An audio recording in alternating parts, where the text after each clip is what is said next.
Bueno, primero de todo, bienvenidas, bienvenidos a esta sesión en la que lo que se pretende un poco, ¿no? Es que tengamos una conversación sobre qué aspectos de la salud mental igual debemos empezar a repensar debido a que nos encontramos en un mundo en el que existe una única constante y esta constante es el cambio, ¿sí?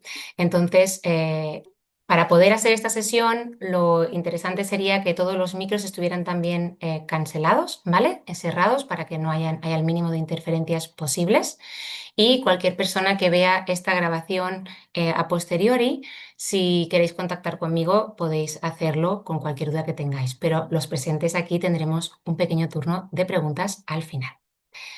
Vale, habiendo dicho esto, un poco yo creo que lo interesante de esta sesión es que podamos, ¿no?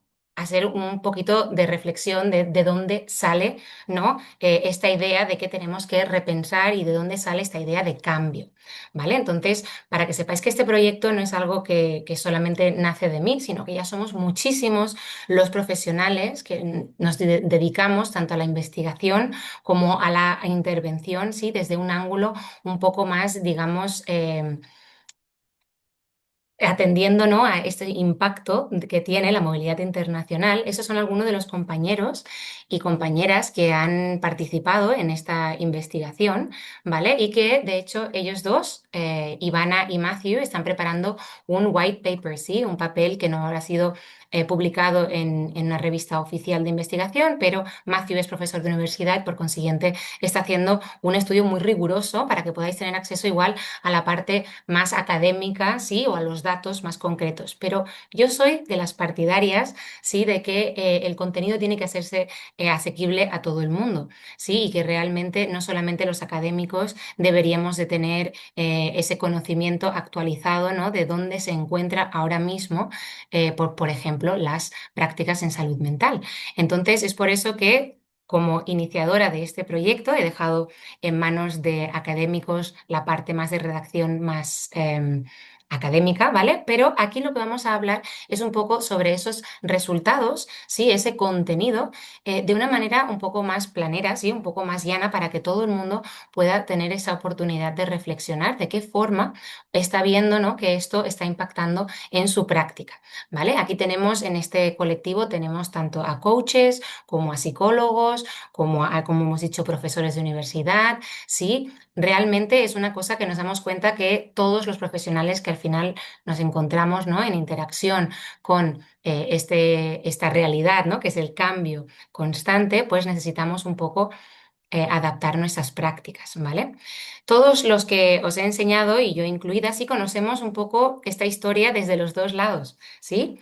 Nosotros somos en primera persona personas que hemos experimentado movilidad internacional, pero además llevamos muchos años, yo llevo casi 20 años, sí, acompañando a personas que viven los retos de esta movilidad internacional en diferentes etapas evolutivas. Me ha gustado mucho saber de que entre los participantes de hoy hay también un colectivo que se dedica a esos adolescentes, ¿sí?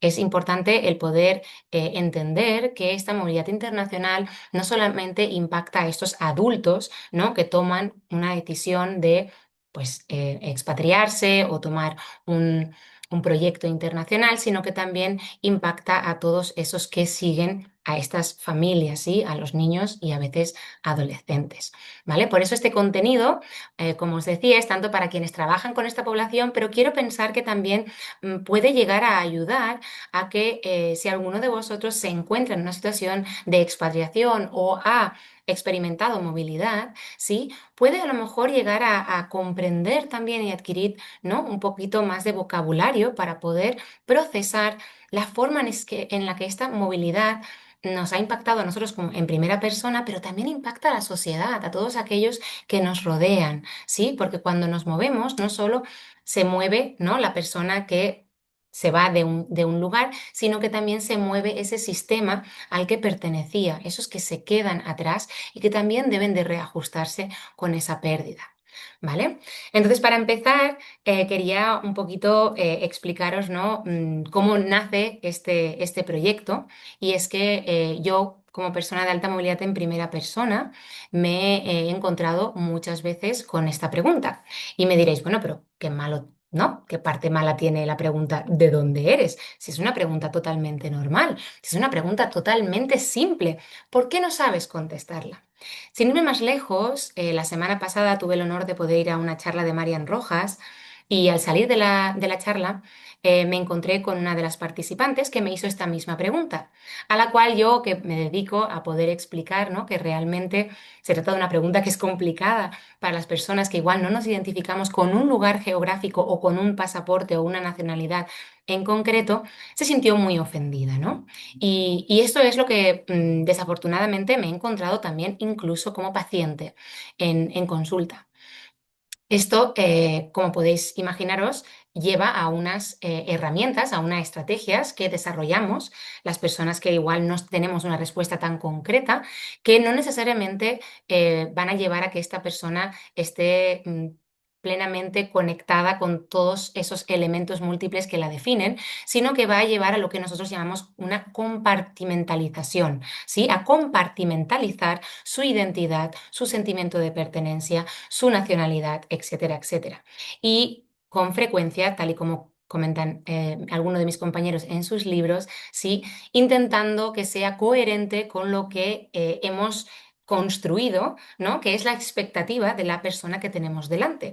Por consiguiente, en mi caso, ¿no? Pues podría hacer dependiendo del acento que utilice cuando esté hablando, dependiendo de si están mirando mucho a mi apariencia física, dependiendo de si saben la cantidad de idiomas que hablo, ¿sí? Intentando ser lo más coherente con la respuesta que creemos que nuestro interlocutor está esperando de nosotros. Pero una vez más, como os decía, dejando de lado muchísima riqueza. ¿Sí? Entonces, para que podáis comprender un poquito de dónde nace, ¿no? Toda esta investigación, esto no es ni muchísimo menos algo que acabe de salir, ¿sí? Yo cumplí años ayer y soy del 87, así que os podéis hacer una idea de la cantidad de años que lleva estudiándose el impacto de la movilidad internacional. Sí, de hecho, en los primeros estudios se hicieron mirando a este colectivo que llamamos niños de tercera cultura, ¿sí? Del modelo tradicional, es decir, esos que formaban parte de los servicios de exterior, por ejemplo, el grupo de diplomáticos, los corporativos, los misioneros, los militares. Dentro del grupo de educadores están todos los que son profesores de universidad, ¿sí? También técnicos en algunas áreas y laboratorios, ¿vale? También están toda la parte de trabajadores de ayuda, ¿sí? Todo lo que son ONGs o trabajo humanitario, ¿vale? Y luego yo he querido un poquito ampliar esta parte, ¿no? Que ellos hablaban, sobre todo miraban a los reporteros, ¿sí? Que iban a coger noticias, por ejemplo, en algunos países y se iban por algunos periodos a veces relativamente largos, ¿sí? También he querido incluir aquí toda esta parte que creo que es súper importante que recordemos que también forman parte del colectivo que experimenta alta movilidad y esos son los deportistas, ¿sí? Y los artistas, porque creo que dentro de este colectivo todavía no se ha visto bien, ¿no? De qué forma ellos también son movilizados por proyectos. Sí, son movilizados por clubes, son movilizados por campeonatos, son movilizados por oportunidades, pero al final también lleva a este impacto, ¿no? En sus desarrollos, en sus relaciones, en sus rutinas, etcétera, etcétera. Entonces es importante saber que de este colectivo tradicional que experimenta mudanzas un poco por el modelo, ¿sí? De vida que tienen estas carreras, se estima que aproximadamente se mudan más de 10 veces antes de sus 18 años. Yo cuento con más de 10 mudanzas, ya que a mí me cambiaban cada 2 años y en mis 3 primeros años cambiamos, si no me equivoco, 4 veces. Por consiguiente, podéis empezar a hacer las cuentas y la movilidad se hace relativamente frecuente y esto lleva a unas condiciones que necesitábamos comprender un poquito mejor, ¿sí? Pero lo que fue interesante es que Ruth Van Recken, ¿sí? Empezó a observar de que estos niños de tercera cultura, ¿no? Estos niños que crecen en lo que nosotros llamamos un entorno multicultural o cultural cambiante, en el que además se añaden experiencias, ¿sí? Disruptivas, como podrían ser lo que hemos dicho, ¿no? Por ejemplo, el cambio de una dinámica relacional, ¿no? Unos se van, otros vienen, yo me voy, tú vienes, cambia el sistema educativo, ya no estoy en el mismo sistema educativo, a lo mejor, pues mi papá está un día y otro día no está porque se va a un proyecto, a lo mejor a un país en donde están en guerra y no nos podemos ir, ¿sí? Este colectivo que sí que claramente experimenta, ¿no? Estos cambios disruptivos y esta experiencia de entornos multiculturales no eran los únicos. Ruth Barreque empezó a darse cuenta de que esta realidad, ¿no? Que experimentaban muchos de estos niños durante sus años de desarrollo, también lo experimentaban otras personas, ¿sí? Lo experimentaban todos esos que se desarrollaban en entornos en los que ya existía una pareja, por ejemplo, multilingüe, multicultural, ¿sí? O de herencias también, ya no solamente a nivel de cultura, sino también a nivel de etnia, ¿sí? Estos que crecían, por ejemplo, en países fronterizos, como podría ser, por ejemplo, Francia y Suiza, ¿no? O todos los diferentes cantones de Suiza, ¿sí? Que precisamente habían también algunos que experimentaban movilidad, no necesariamente internacional propiamente hablando, sino que algunos de ellos dentro de la India, por ejemplo, ya experimentaban cambios culturales y drásticos de sistema, de sociedad, etcétera, etcétera, dentro de lo que sería considerado un mismo país, ¿sí? También empezó a ver que era una realidad para estos niños adoptados, que también eran, ¿no? Trasladados a un entorno distinto, todo lo que es el grupo de refugiados, de migrantes, ¿sí? Y que habían diferentes colectivos minoritarios, como podrían ser los nómadas digitales de hoy en día, que también llevaban a experimentar esto, pero que tenían algunas cosas diferentes con estos tradicionales niños de tercera cultura, y es que en estos colectivos la mayoría de los proyectos tenían un proceso o un proyecto de regreso a ese país, ¿sí? De origen, ¿sí? Y que los proyectos en el extranjero tenían una duración determinada, lo cual en el resto de colectivos no necesariamente es el caso. Sí que podría ser que dentro del grupo de refugiados o de inmigrantes haya un sueño o un deseo de regreso, pero no es algo que esté estipulado y que tenga una fecha. Por consiguiente, sus experiencias también eran distintas, pero tenían algunos elementos en común. Y de hecho, lo que nos hemos dado cuenta es que estas experiencias que viven los niños, que por supuesto los marcan en sus años de desarrollo y que por consiguiente tienen un impacto, ¿sí? Como una imprenta en cómo van a desarrollarse y las decisiones que van a tomar y la forma de relacionarse que van a adoptar en el futuro, no deja de ser algo que también experimentan los adultos que se inician en una vida de alta movilidad, aunque sea más tardíamente, ¿sí? La movilidad en sí misma tiene un impacto, ¿sí? A distintos niveles, con distintos niveles de profundidad, por decirlo de alguna manera, en diferentes momentos vitales, pero sigue teniendo un impacto. De hecho, conocemos muy bien uno de los términos, ¿no? Que utilizamos cuando trabajamos con esta población y es el choque cultural inverso. Sí, eso lo vive una persona sin que necesariamente haya sido menor de edad, ¿sí? Que esté en sus años de desarrollo para poder experimentar este choque cultural inverso cuando regresa de, por ejemplo, un viaje alrededor del mundo o a hacer unos estudios en el extranjero o hacer alguna misión, ¿sí? La apertura de mente y algunas de las características que tienen las personas que de por sí ya se desarrollan en estos entornos son cosas que también vemos más en las personas que han experimentado movilidad internacional o nacional, también en edades adultas, ¿vale? Yo creo que este tema es súper urgente que lo tratemos por una razón muy clara, y es que somos cientos de millones las personas que experimentamos movilidad internacional hoy en día, ¿sí? Los datos nos hablan de algo así, como de una de cada 25 personas. Estoy convencida de que solamente los que estáis aquí participando conocéis a más de 25 personas. Pues imaginaros que ya cada uno de vosotros conoce al menos una persona que ha vivido movilidad internacional. Y si miramos un poco a las estadísticas, ¿sí? Se espera que un 40% de la población mundial haya experimentado, ¿sí?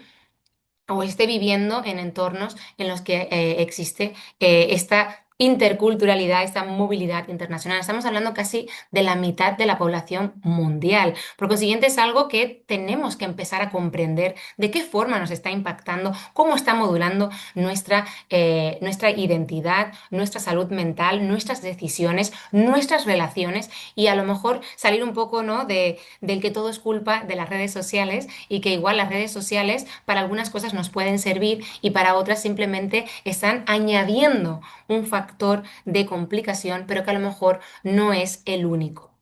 Entonces, en España creo que es súper interesante el poder mirar, ¿no? De que casi un 15%, ¿sí? Nació en otro país. Por consiguiente, creo que es un tema que nos toca muy de cerca. Significa que, bueno, que más o menos por cada uno que se va, ¿sí? También hay al menos dos, ¿no? Unos tres o cinco que se quedan atrás. Esto, lo que quería enseñaros con esto es que nos está impactando a todos, no solo al que se va, sino también al que se queda. ¿Sí? Como os decía al principio, es súper importante darnos cuenta de que la movilidad internacional es algo que, como os decía, conlleva un cambio disruptivo en nuestras rutinas, en nuestras referencias, en nuestras relaciones, ¿sí? Y que todas estas se ven impactadas tanto para el que se va como para el que se queda como para el que recibe.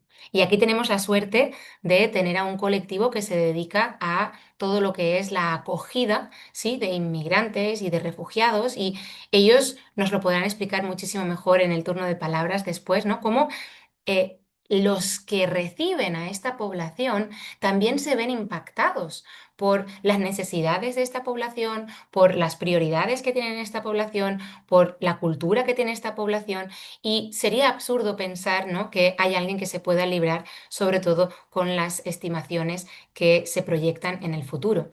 Por consiguiente, si tenemos en cuenta de que al final de todo lo que estamos hablando, ¿no? Identidad, relaciones, bienestar, adaptación, trabajo en el extranjero. Todo esto tiene que ver, ¿no? Al final con un estado, ¿no? Mental, ¿no? Es algo que no es que podamos comprar o dejar de comprar o ajustar o dejar de ajustar, sino que tiene que ver con la persona. Creo que la salud mental está dentro de las claves de esos elementos que debe de reinventarse. Sí, porque como os decía, pronto serán 2 de cada 5 personas en el planeta. Sí, por consiguiente, es súper importante que empecemos a tomar conciencia de qué forma podemos empezar a comprender mejor de qué forma esta movilidad internacional está impactando a este nivel, ¿no? Más mental, que al final, como sabemos, cuerpo y mente están conectados y que si no atendemos a lo mental, nos va a ser también mucho más difícil poder atender a la sintomatología física de estas personas. Entonces creo que os he dejado como un poco, ¿no? Ese, ese inicio de la investigación, ¿no? Cómo empezamos a mirar, ¿no? Primero a estos colectivos que iban, que venían, ¿no? Después dándonos cuenta de que no solo los que se van se ven impactados, los que nos quedamos también nos vemos impactados, de qué forma distinta, pero también hay un, como un hilo conductor, ¿no? Un poco compartido, ¿sí? Y es un poco ese el que queremos un poco revisar en esta sesión de hoy, ¿vale? Es que realmente detrás de la movilidad internacional hay un precio a pagar, ¿sí? Y que como os decía, no solo lo pagan los que se van, sino también los que se quedan y los que reciben, ¿vale?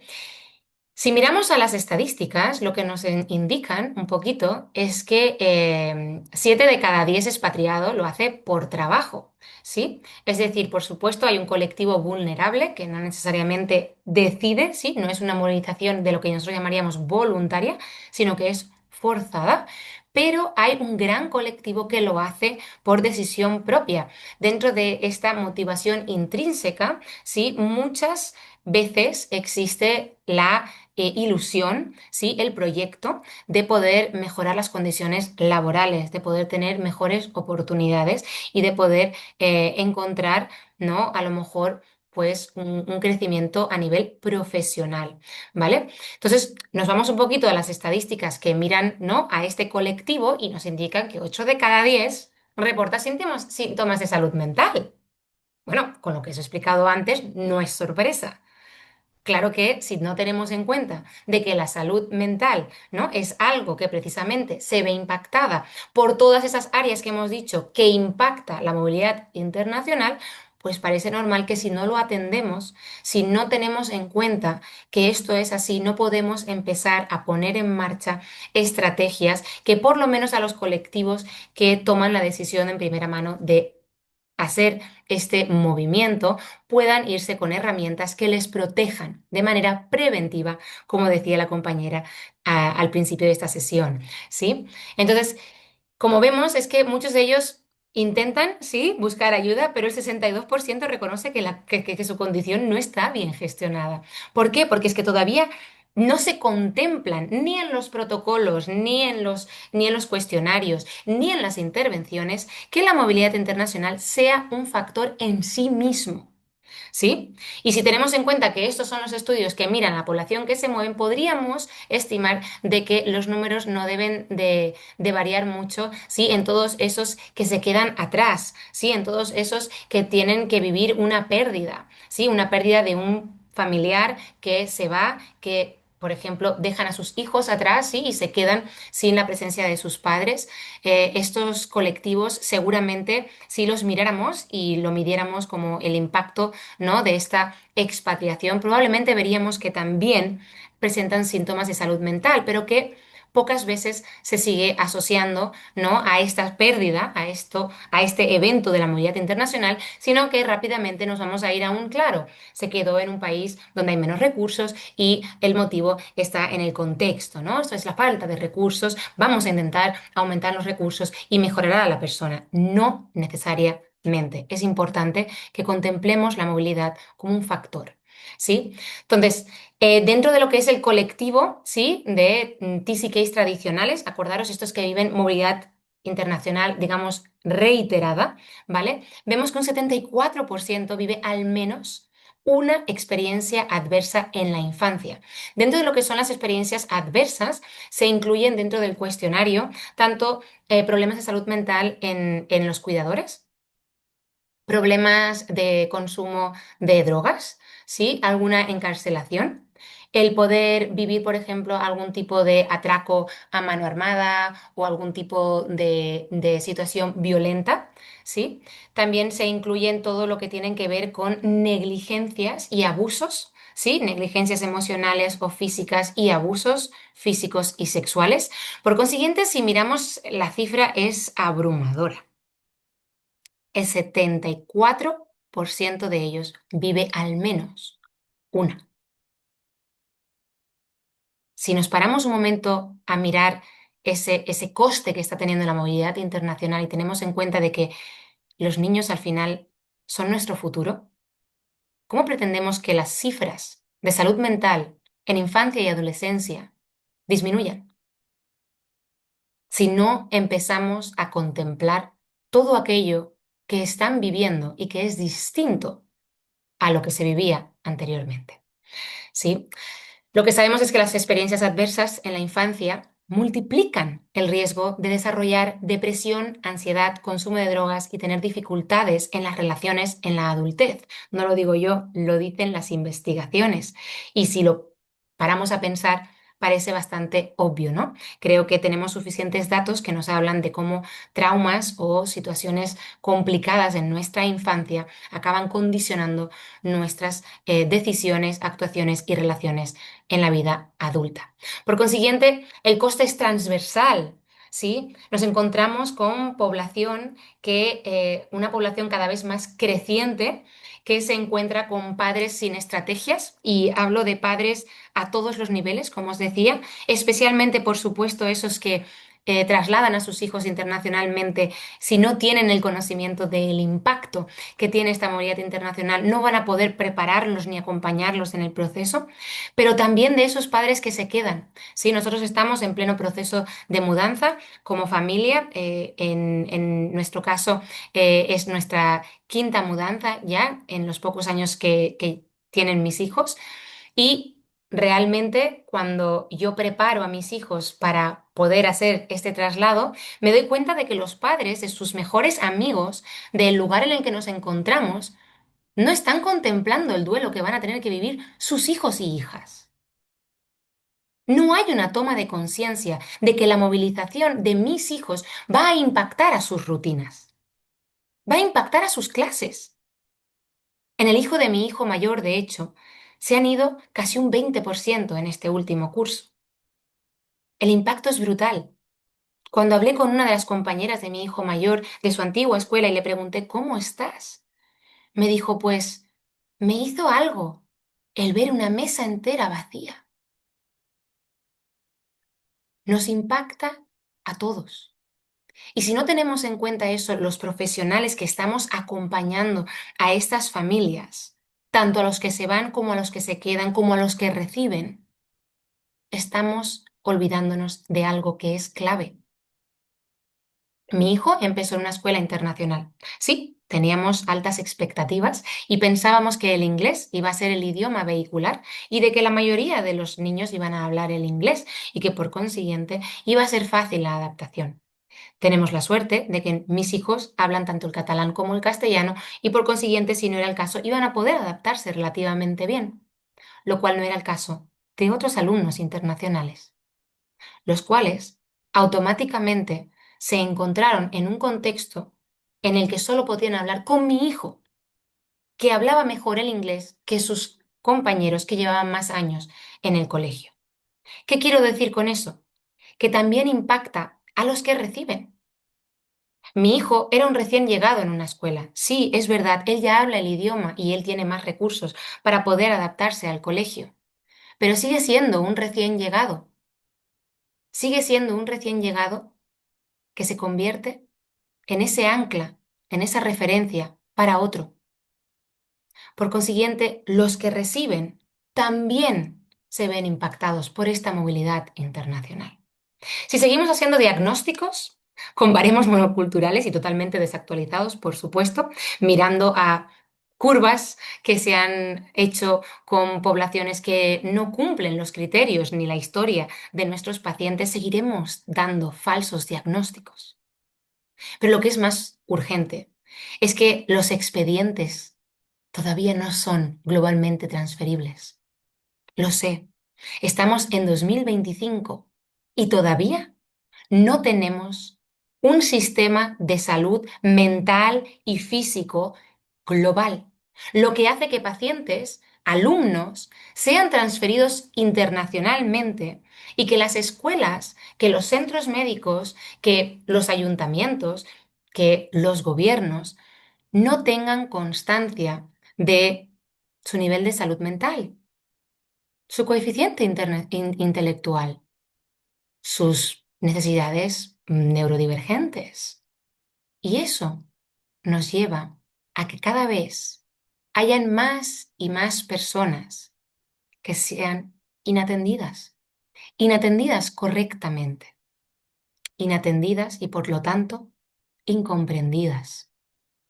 Y como consecuencia aumenten los porcentajes de trastornos de salud mental, sobre todo los que más vemos en esta población, trastornos de ansiedad y depresión. Por consiguiente, si no empezamos a contemplar las diferentes capas de pérdida que tiene esa movilidad global, porque sí, todos los que sois expatriados como yo aquí estamos para corroborarlo. Nos vamos porque buscamos oportunidades, nos vamos porque encontramos oportunidades, pero también tenemos pérdidas. Algunas son más visibles. Perdemos nuestra agilidad lingüística, ¿sí? Nuestro vocabulario, nuestra capacidad de expresarnos, perdemos igual acceso, ¿no? a algunas partes de nuestra religión, de nuestra cultura. También podemos a lo mejor, ¿no? obviamente ver de qué cambia nuestro estatus profesional con todas las convalidaciones de títulos, ¿sí? con la diferencia a lo mejor salarial de un país a otro, ¿sí? A nivel educacional, también puede ser más obvio, en un país se hace de una manera, aquí lo hacemos diferente. Las redes sociales, ¿sí? Esa red de apoyo a nivel político, ¿sí? También a nivel de seguridad, ¿sí? No solamente político de ideología y de gestión del país, sino también a nivel de seguridad, ¿sí? De clima. Todo esto parece como más visible y obvio y a lo mejor podemos intentar atender y hemos intentado poner algunas soluciones en alguna de estas áreas. Pero, ¿y qué pasa con esas que igual son menos visibles? Esas que van en otra capa, más profunda, interna. Esos roles familiares que cambian. Yo me dedico a la movilidad internacional y acompaño principalmente a familias y parejas. Y más de una vez me encuentro de que el proveedor principal en un país se convierte en el principal sustento emocional de la familia en otro. Cambian, invierten sus roles. Esto requiere de tiempo, de estrategias. Y la comunidad educativa y todo ese sentido de pertenencia al que la persona que se traslada o a la que llega necesita para poder anclarse, para poder saber a dónde pertenece, sin tener que encajar. Y quiero que esta diferencia la escuchéis muy bien. No es lo mismo pertenecer que encajar. Si yo quiero hacer encajar una pieza dentro de una caja, que a lo mejor no tiene las mismas dimensiones, voy a tener que recortar. Voy a tener que quitar elementos que forman parte de eso que estoy intentando encajar en ese molde. Sin embargo, cuando pertenezco, tengo un sentimiento de que puedo ser yo mismo, yo misma, con todas mis partes.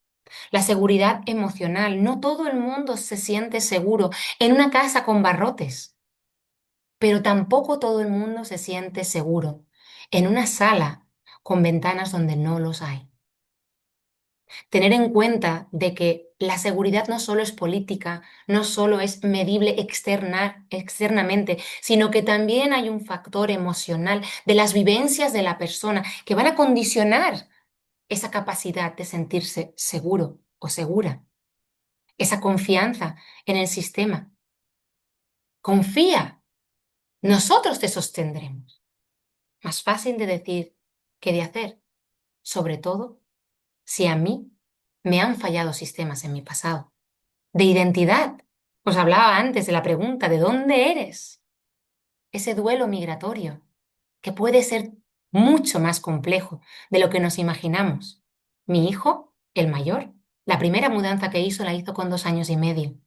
Y lo que más le costó dejar atrás fue una planta, que no pudimos coger en el contenedor, porque iba a estar 20 días en la oscuridad y se hubiera muerto. Hay algunos duelos que son únicos para cada persona y que necesitamos poder ir a rescatar, acompañar y validar, porque si no, quedan desatendidos. Entonces, voy a abrir un poquito el turno de reflexión, ¿vale? Para que podamos después tener un poco más de riqueza en nuestro turno de preguntas. Me gustaría que por un momento pararais a pensar, con todo lo que hemos visto, ¿por qué creéis que es diferente hacer terapia o coaching o dar clases o acompañar a esta población? Porque seguramente diréis, bueno, al final lo que me estás diciendo es de pues tener en cuenta a la persona, eso ya lo hacemos.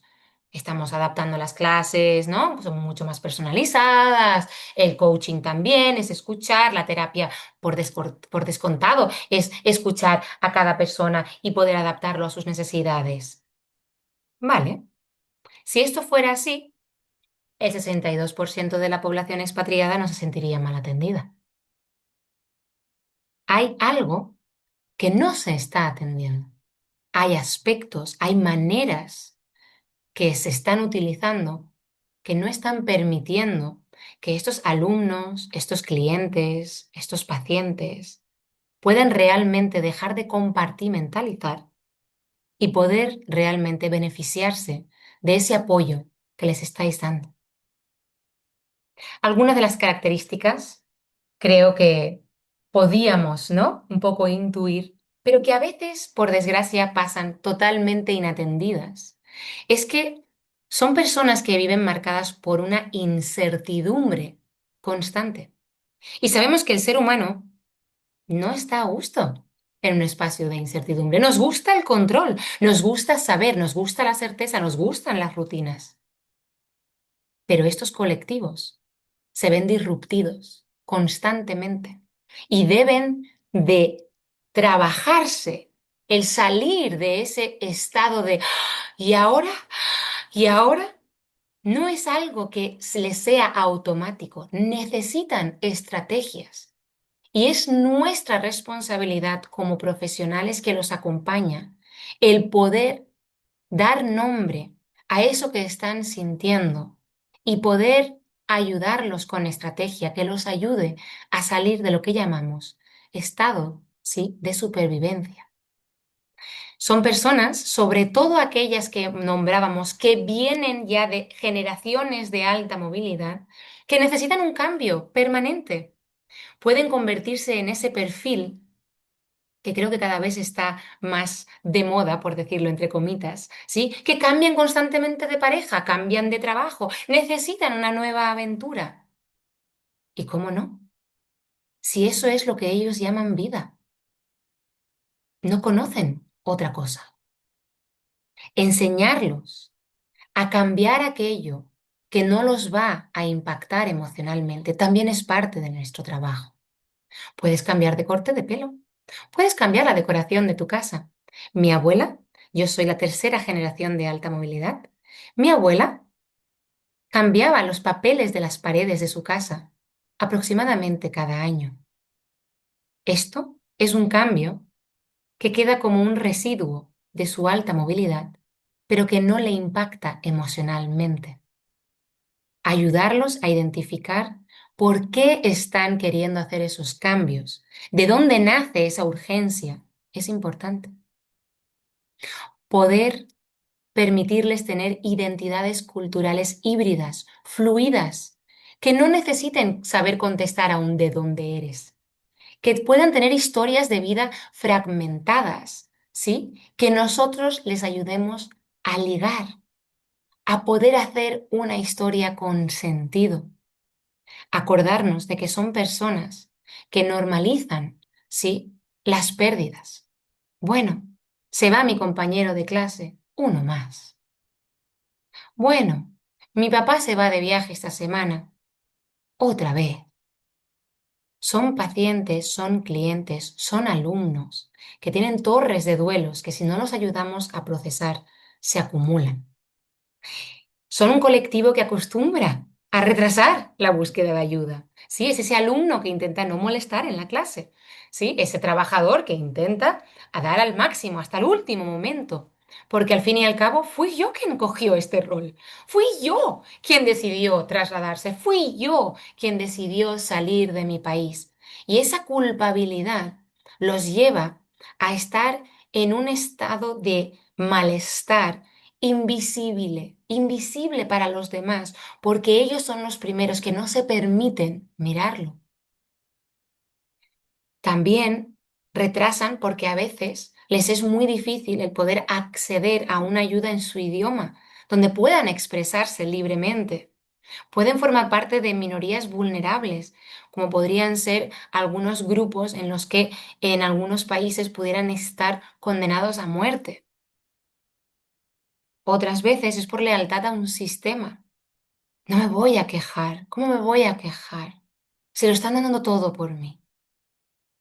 Y otras es debido a una dependencia económica, sobre todo en lo que tiene que ver con una ayuda profesional más clínica, más médica, sobre todo las personas que se trasladan como nosotros llamamos, ¿no? Como parte de esa mochila que se lleva el expatriado, muchas veces pierden derechos a trabajar, pierden derechos a permisos, ¿sí? Que los llevan a estar en un espacio de vulnerabilidad que es el de la dependencia económica, lo cual también retrasa muchísimo la búsqueda de ayuda.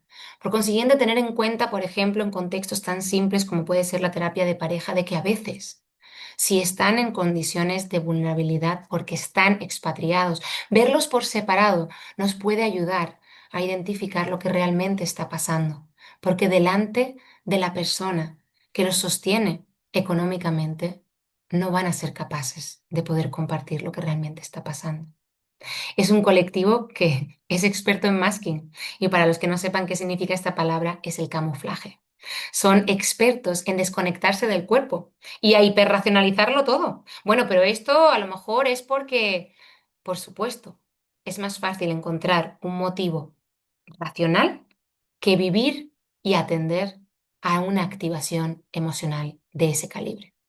Entonces es súper importante recordar que estas relaciones con frecuencia están marcadas también por rupturas repetidas, por pérdidas, ¿sí? Y que por esto nuestra manera de atenderlos tiene que ser sensible, sobre todo en los momentos de cierre, de despedida, cuando cerramos una intervención. Para este colectivo no es lo mismo.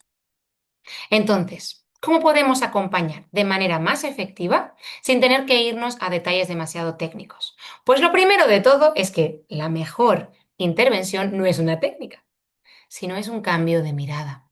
Y creo que los que estáis aquí, los que estáis mirando esta grabación y los que habéis venido en primera persona, ¿sí? Lo estáis haciendo. Ya tenéis esa curiosidad de poder ver a este colectivo desde otra perspectiva. No desde el afortunado, no desde el pobrecito, ¿sí? Sino desde una persona que tiene necesidades reales y distintas. Para poder crear un marco seguro, sí, y os lo he puesto entre comitas a propósito, acordaros de que no es lo mismo lo que da seguridad a un colectivo o a una persona que a otra. Depende de dónde vengan, depende de su experiencia, depende de su historia. Entonces, escuchar sin juzgar es esencial. Dejemos de lado todos esos comentarios. Qué suerte que hables 4 idiomas. Qué duro debe haber sido dejar a tu hijo detrás. No juzguemos, escuchemos. Evitemos respuestas que tienen un cierre, como, bueno, ya verás cómo se adapta el niño, no te preocupes, es cuestión de tiempo. Bueno, ya verás cómo todo va bien.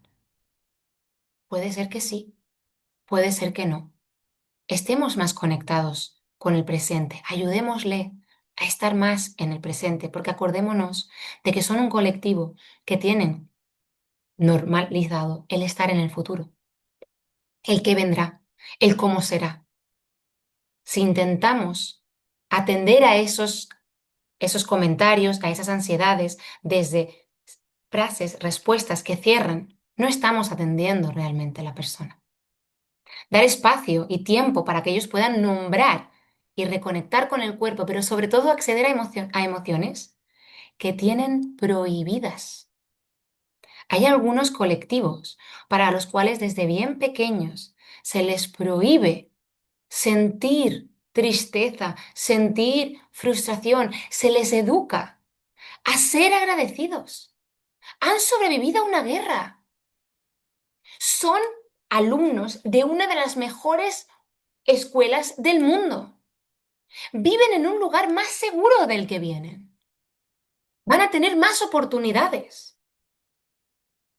Todo esto que ellos escuchan, con el que crecen, con lo que ellos mismos se convencen, hace que algunas emociones sean totalmente inaccesibles. Y es un trabajo, sobre todo, del terapeuta, del coach, del maestro, del tutor que acompaña a este colectivo, el de poder, poquito a poco, quitarle esa prohibición y dejarles espacio en su vocabulario y en sus emociones. Adaptar nuestra escucha es esencial, ¿sí? Acordaros de que el idioma, ¿sí? No asegura la comprensión, ¿sí? Yo puedo estar hablando castellano con vosotros y seguro que más de uno de los que sobre todo vais a escuchar esta grabación, no compartiréis alguna de las palabras de la manera en la que yo las he interpretado. Vosotros tendréis otras palabras para decir eso que yo he dicho. Y esto nos puede pasar también. Asegurarnos de que estamos compartiendo el significado, el sentido de la palabra es esencial. Cambiar, como os decía, frases de dónde eres por dónde has vivido, cuéntame tu historia. ¿Cuántos lugares en el mundo son tu hogar? Pueden ayudarnos a darles ese permiso a esta identidad, como os decía, más híbrida, ¿sí? Y una estrategia que funciona muy bien con este colectivo es el compartir algo personal, ¿sí? Podemos, sobre todo si tenemos experiencias migratorias en primera persona, compartir alguna parte, ¿sí? Que nos pueda ayudar a abrir, ¿sí? Ese diálogo, pero acordarnos sobre todo de no reducirlo a esa historia. Ay, sí, sé lo que me hablas, estuve en México y total, me acuerdo de cuando tal y de cuando cual. No, esa es tu experiencia en México, ¿sí? Puedo compartirte. Yo tuve una experiencia en México. Esta es la mía. Cuéntame, ¿cómo es la tuya? Es súper importante el poder acordarnos de que para estos colectivos acostumbramos a ser mucho más que un profesor, que un terapeuta, que una persona del ayuntamiento, ¿sí? Formamos parte de esa primera red de apoyo que tienen y ayudarlos a reconstruir una red de apoyo más allá de nosotros es súper importante, ya no solo a nivel material, que algunos colectivos tienen igual más recursos o más accesos o más sistemas, ¿no? Que los lleva a poder acceder a ellos también a nivel emocional. El poder conectarlos con colectivos que comparten experiencias, que comparten vivencias, para que puedan sentirse acompañados, como os decía, que pertenecen y no que se tienen que adaptar, que tienen que encajar. Sí, ayudarlos a mapear esas pérdidas, como os decía antes, que también son de oportunidades, que no son solo oportunidades que ganan, sino también oportunidades que pierden. Algunas son más obvias que otras, ¿no? Algunas veces podemos pensar en este adolescente, volviendo un poco al ejemplo de este colectivo, ¿no? Que trata una de las que estáis aquí en presencial hoy. Es súper obvio, ¿no? Que la adolescencia es un momento de desarrollo muy sensible en el que pertenecemos a nuestro grupo de iguales. Sí, papá y mamá sí, son nuestra familia, pero no son lo importante en esa época, ¿no? Entonces, cuando yo me pierdo la oportunidad de graduarme, con mi colectivo de iguales. Eso es una oportunidad que pierdo. Cuando yo me pierdo la oportunidad de sacarme el carnet de conducir a la misma edad que mis compañeros porque ya me conozco el tráfico, las normas de circulación y además tengo la edad en la que aquí me puedo sacar el carnet y me cambian y esto cambia. Eso también es una oportunidad perdida, ¿sí? Hay veces que también son más identitarias, ¿sí? Estas pérdidas. Por ejemplo, en algunos países yo soy extranjera y en otros me camuflo como un camaleón, ¿sí? En algunos países nadie se espera que yo sea extranjera, en otros es bastante más obvio. Todo esto también tiene un impacto en cómo nos sentimos, en cómo nos relacionamos. Por lo consiguiente, validar, ¿sí? Siempre todas estas experiencias múltiples y sobre todo, adaptar nuestras evaluaciones, ampliar esos tiempos de diagnóstico que nos dicen nuestros manuales o las curvas, ¿sí? Porque no están contemplando esta movilidad, ¿vale? Sobre todo hasta que salgan estudios nuevos, ¿sí? Intentemos dar ese margen, ¿de acuerdo? Si queréis recibir más avances sobre la publicación, ¿vale? Voy a copiaros este enlace en el chat, ¿de acuerdo? En el turno de preguntas, pero estamos intentando que todos esos contenidos y mucho más, sí, con muchas más estrategias, sean publicados con una editorial, en un libro, y también vamos a intentar transformarlo en un podcast por capítulos para que pueda ser, como os decía, sobre todo más asequible y probablemente haya en algún momento la posibilidad de hacer una formación. Entonces, si queréis un poco estar al tanto de los avances, os pondré este enlace al que os podéis sumar, ¿vale? Para los que miráis la grabación estará como parte de la descripción del video. Muchísimas gracias a todos y a todas por escuchar, por compartir. Os dejo mi email de contacto, tenéis que poner la M en el com y espero que os haya por lo menos ayudado a cambiar un poco la mirada del impacto que tiene la movilidad internacional. Muchas gracias.